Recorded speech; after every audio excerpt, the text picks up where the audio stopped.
देख रहे हैं आप, आपके साथ मैं हूं किरण यादव। आज हम बात करेंगे झारखंड की। तो देखिए, झारखंड में सियासी संग्राम जो है वो थमने का नाम नहीं ले रहा है और ये सियासी संग्राम सबसे ज्यादा कब बढ़ा, तब ये खनन लीज का मामला सामने आया और इसके बाद मुख्यमंत्री हेमंत सोरेन का नाम भी इस मामले में सामने आने लगा और उसके बाद कयास लगाए जा रहे थे कि राज्यपाल की तरफ से फैसला जल्द से जल्द लिया जाएगा। अगर हम बात करें राज्यपाल की, तो राज्यपाल पिछले एक सप्ताह से दिल्ली दौरे पर थे, लेकिन कयास ये भी लगाए जा रहे थे तब वो दिल्ली दौरे से वापस आएंगे तो उनकी तरफ से फैसला लिया जाएगा, लेकिन अभी भी राज्यपाल की तरफ से कोई भी फैसला नहीं लिया गया है। अब अगर हम मुख्यमंत्री हेमंत सोरेन से इधर बात करें, उनके भाई बसंत सोरेन की, तो उनका भी नाम सामने आ रहा है कि वो खनन कंपनी से जुड़े हुए हैं और उसके बाद अब उनकी विधायकी पर भी आंच आ गई है। तो ऐसे में अब दोनों भाइयों का जो फैसला है वो राज्यपाल के पास लंबित है। अब देखना ये होगा कि क्या राज्यपाल मुख्यमंत्री हेमंत सोरेन के पक्ष में फैसला लेते हैं या नहीं लेते हैं। तो आज इन्हीं तमाम मुद्दों पर हम अपने साथियों के साथ चर्चा करेंगे। सबसे पहले मेरे साथ बने हुए हैं आसिफ, बहुत बहुत स्वागत है। शुक्रिया मैम। सबसे पहला मेरा आपसे यही सवाल है कि राज्यपाल की तरफ से जो फैसला लिया जाना है उसमें इतनी देरी क्यों हो रही है? किस राज्यपाल की बात करें? झारखंड की बात?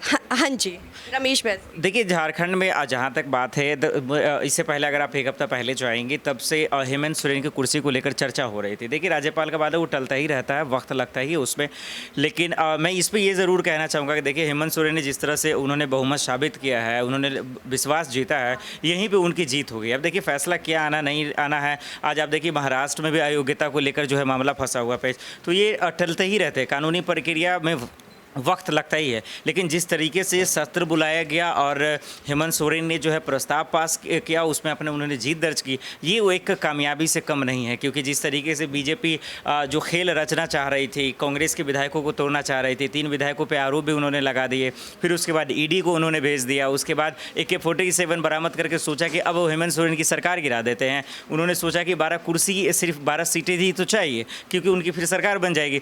लेकिन यहाँ पर मैं कांग्रेस के साथ साथ हेमंत सोरेन की भी तारीफ करूंगा, JJM की, कि गठबंधन को उन्होंने बरकरार रखा, उनके विधायक इधर से उधर नहीं गए। हाँ, बीच में ये खबरें आई जो हम सब ने उन्हें जो है कवर भी किया कि जो है जयपुर जाने लगे, छत्तीसगढ़ और उधर राजस्थान की तरफ रुख करने लगे विधायक, इसलिए करने लगे कि भाई देखिए, बीजेपी के पास पैसे का तो भंडार है ही है, तो वो इस बेस पे खरीद फरोख्त ना करते, इस वजह से उनका ये एक अच्छा फैसला रहा। तो मुझे लगता है कि जो हेमंत सोरेन ने जो भी कदम उठाया, जिस तरीके से अपनी सरकार को बचाई, ये एक कामयाबी है उनकी। आसिफ ने बहुत ही विस्तार से हमें जानकारी दी। अब मेरे साथ बने हुए हैं अबरार, मेरा सबसे पहले आपसे यही सवाल होगा कि अगर मुख्यमंत्री हेमंत सोरेन से मुख्यमंत्री पद की कमान ले ली जाती है तो अगला चेहरा कौन होगा?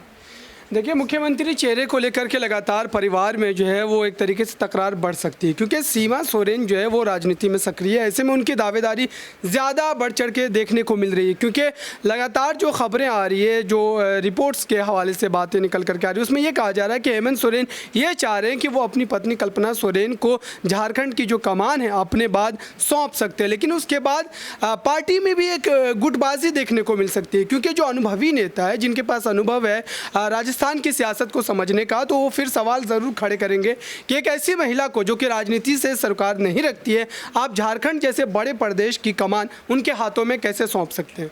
ठीक है, बहुत बहुत धन्यवाद अबरार आपका। तो देखिए, भारतीय जनता पार्टी की तरफ से भारतीय जनता पार्टी पर तमाम आरोप लगाए जा रहे हैं विपक्ष की तरफ से, और देखिए लगातार उन पर यही आरोप है कि भारतीय जनता पार्टी विधायकों को खरीदने की कोशिश कर रही है। ऐसे ही आम आदमी पार्टी ने दिल्ली की अगर हम बात करें तो दिल्ली के विधायकों ने भी भारतीय जनता पार्टी पर आरोप लगाए कि एक विधायक को खरीदने के लिए भारतीय जनता पार्टी 20 करोड़ रुपए की खरीद कर रही है। तो इसी मुद्दे पर अब मैं बात करूंगी आमिर से। आमिर, बहुत बहुत स्वागत है। बहुत बहुत शुक्रिया। आमिर, भारतीय जनता पार्टी पर लगातार आरोप लगते रहे कि वो विधायकों को खरीदने की कोशिश कर रही है, और ऐसा ही झारखंड के मुख्यमंत्री हेमंत सोरेन की तरफ से भी आरोप लगाया गया। तब उन्होंने विधानसभा में अपना बहुमत हासिल कर लिया था। उनकी तरफ से कहा गया कि भारतीय जनता पार्टी झारखंड में भी अपना ऑपरेशन लोटस चला रही है और उसमें वो विधायकों को खरीदने की कोशिश कर रही है। देखिए, जहाँ तक झारखंड का सवाल है, तो बीजेपी ने तो पूरी अपनी कोशिश की थी सरकार को पलटने की, लेकिन वो नाकामयाब हुए। क्यों? क्योंकि हेमंत सोरेन, कांग्रेस और भी जितने विपक्षी दल हैं, उन्होंने मुंबई से, महाराष्ट्र से मतलब काफ़ी कुछ सीखा है, तो इसीलिए वो क्या बोलते हैं सेल्फ प्रिपेयर्ड थे कि हमें अपनी सरकार कैसे बचानी है। अब जहाँ तक सवाल है कि मुख्यमंत्री के पद पे अब कौन बैठेगा, तो इसमें भी मुझे लगता है कि शायद बीजेपी ने एक कॉन्स्पिरेसी एक छोटी सी अपनी अलग लूप होल में बना रखी थी कि अगर सरकार अगर हम नहीं बदल पाएँ तो पार्टी में गुटबाजी बना देंगे ऐसी कि आने वाले कुछ टाइम के बाद भी चाहे तो हम पार्टी को फोड़ सकते हैं। जैसे कि अभी हेमंत सोरेन के जो भाई हैं उन्होंने भी ये कह दिया है कि भाई माँ को मिलना चाहिए, वो कह रहे हैं कि मैं अपनी बीवी को दूंगा। तो ये सारी चीज़ें अभी पार्टी में शुरू हो गई हैं, भले सरकार बदली नहीं है लेकिन अब गुटबाजी तो होने लगा शुरू। तो ये नतीजा आने वाले हो सकता है कुछ टाइम के बाद शायद बीजेपी के फेवर में चला जाए। ठीक है, तो आमिर ने हमें जवाब दिया। अब हम पूछते हैं अपने साथी दीपक से कि दीपक देखिए, जैसे भारतीय जनता पार्टी ने तब विधानसभा में अपना वॉकआउट कर दिया था, उनकी तरफ से हथियार गिरा दिए थे, तो ऐसे में क्या भारतीय जनता पार्टी ने झारखंड में अपनी हार मान ली या फिर आने वाले समय में अपने पत्ते खोलना अभी बाकी है? देखिए, सबसे पहली बात, जब उन्होंने विश्वास मत प्रस्ताव रखा था वहाँ पर जो जीत हासिल करी, उससे पहले 3 जो विधायक थे कैश कांड में पकड़े गए थे और वहाँ पर फंस चुके थे, वहीं पोल खुल चुकी थी। फिर उसके बाद जब विश्वास मत प्रस्ताव रखा गया तो वहाँ पर वॉकआउट कर दिया, बीजेपी ने वॉकआउट करा। केंद्र में उनकी सरकार है, कई राज्यों में उनकी सरकार है और झारखंड में वॉकआउट कर रहे हैं, वो भी ऐसी सरकार के खिलाफ जिनकी 80+ सीटों में से 48 सीटें हैं, वो भी कांग्रेस के समर्थन से। तो समझने की जरूरत थी कि बीजेपी ने वॉकआउट करा, इसके पीछे की रणनीति कुछ और रही। अब रही बात यहाँ पर रमेश बैस के फैसले की, तो अभी तक तो सिर्फ और सिर्फ यहाँ पर हेमंत सोरेन फंसे हुए थे, लेकिन अब चुनाव आयोग ने पत्र भेजकर बसंत सोरेन पर भी गाज गिरा दी है और कुछ बीजेपी के नेता भी हैं उसमें, और करीब 9 विधायकों की यहाँ पर जो विधायकी पर सवाल है।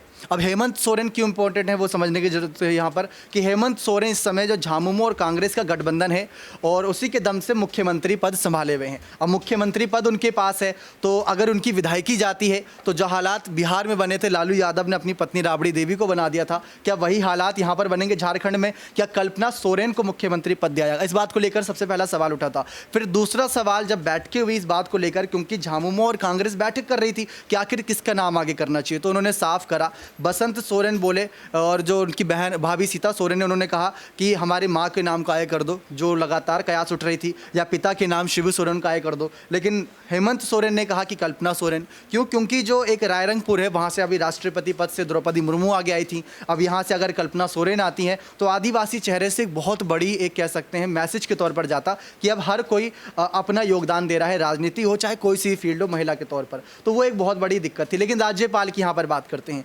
राज्यपाल को लेकर सवाल था कि राज्यपाल आखिर चुप क्यों है, क्यों नहीं कुछ बोल रहे। तो आपने भी यहाँ पर कई जानकारी अपनी जो खास रिपोर्ट के माध्यम से दी, आपने कहा था कि वो एम्स गए थे अपने जो रूटीन चेकअप होता है उसके लिए, लेकिन इस बीच खबरें थी कि अमित शाह से मुलाकात करें। अब अमित शाह कौन से डॉक्टर है जो उनसे मुलाकात कर रहे हैं? राज्यपाल की मुलाकात अमित शाह से सवाल तो उठाती है। अब राज्यपाल ने अमित शाह से मुलाकात करी, उसके बाद सवाल खड़े होने शुरू हो गए, जो खबरें थी कयास थे, लेकिन उनकी मुलाकात को लेकर कयास ये शुरू हो गया कि वो फैसला देते हैं कि नहीं। अगले दिन कोई फैसला नहीं आया, शुक्रवार को वो वापस आ चुके थे रांची, लेकिन आज अगर आप देखें तो रविवार हो चुका है, कोई फैसला आज आया नहीं है। 2 दिन 48 घंटे, और इस बीच झामुमो और कांग्रेस में भिड़ंते कि अगर विधायकी जाती है तो मुख्यमंत्री पद कौन संभालेगा, इसीलिए यहाँ पर राज्यपाल के फैसले का इंतजार। आपको क्या लगता है राज्यपाल का जो फैसला आएगा वो किसके पक्ष में आएगा? क्योंकि देखिए, खुद मुख्यमंत्री हेमंत सोरेन की तरफ से ये आरोप लगाया गया है कि जो राज्यपाल है वो राजभवन के पिछले दरवाजे से जाकर दिल्ली बैठ गए हैं, और अभी तो खैर वो दिल्ली से आ भी चुके हैं, लेकिन उनकी तरफ से कोई फैसला नहीं लिया गया। अगर उनकी तरफ से कोई फैसला लिया जाता है तो आपको क्या लगता है कि वो हेमंत सोरेन के पक्ष में लिया जाएगा या फिर नहीं?